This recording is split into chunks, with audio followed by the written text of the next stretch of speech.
Eden গার্ডেন্সের রোববার আইপিএলে দেখা গেল এক শ্বাসরুদ্ধকর ম্যাচ। রাজস্থান রয়্যালসকে 1 রানে হারিয়ে কলকাতা নাইট রাইডার্স তুলে নিল গুরুত্বপূর্ণ জয়। এই জয়ে 11 ম্যাচে 11 পয়েন্ট নিয়ে পয়েন্ট তালিকায় 6-এ উঠে এসেছে কলকাতা। বিপরীতে 12 ম্যাচে 6 পয়েন্ট নিয়ে রাজস্থান আছে 8-এ।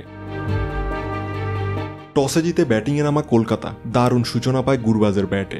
25 বলে 35 রানের ইনিংস খেলেন তিনি। অধিনায়ক অজিঙ্কা রাহানে করেন 30 রান। তবে ম্যাচ ঘুরিয়ে দেন এন্ড্রু রাসেল ও তরুণ অঙ্কুরিশ রঘুবংশী। রাসেল মাত্র 25 বলে অপরাজিত 57 রান করেন, যার মধ্যে ছিল 6টি ছক্কা। রঘুবংশীর ব্যাট থেকে আসে 44 রান। শেষ পর্যন্ত কলকাতা তোলে 206 রান।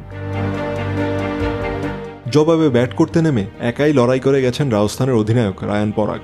45 বলে 95 রানের অসাধারণ এক ইনিংস খেলেন তিনি, যার মাঝে ছিল 6 বলে 6 ছক্কার বিরল কীর্তি, যদিও তা 2 ওভারে বিভক্ত ছিল।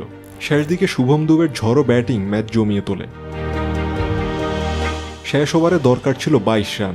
শুভম দুবের 2 ছক্কা ও 1 চারে ম্যাচকে নিয়ে যান প্রায় জয়ের দ্বার প্রান্তে। কিন্তু শেষ বলে দ্বিতীয় রানে দৌড়াতে গিয়ে রান আউট হয় জাফরা আর্চার। অবশেষে 1 রানে হেরে যায় রাজস্থান রয়্যালস।